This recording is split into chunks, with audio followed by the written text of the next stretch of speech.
through those thick and thins, or I would say at times the valley of death even, we have learned to trust the Lord. And it's a holistic, I would say, it's a holistic transformation that has occurred.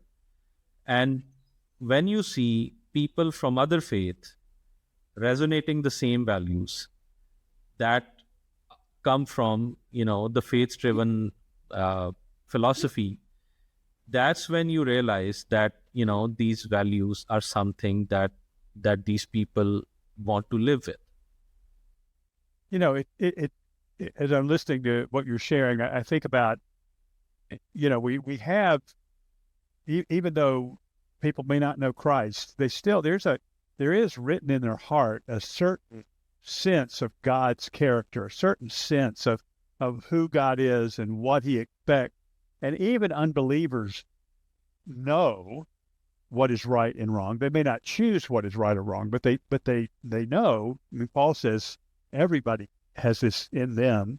But seeing people as they're watching you, believers and unbelievers, because you told me in our conversation the other day, not everybody in the company is a believer.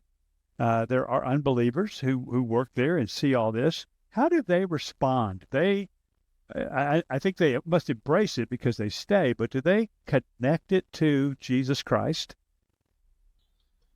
Well, since they have seen the company over the years and through various, I would say, engagements, uh, it's a very clear. You could say that it's a very clear understanding for them that this all is coming from the biblical core values.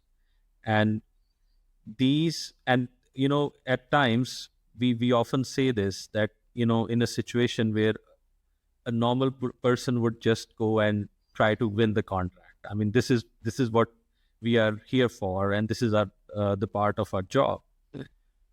But when you see people behaving differently or wanting to behave differently, I mean, against the culture around us, Uh-huh. so that's what exemplifies that it's actually a value that has not been sown into them in just one day.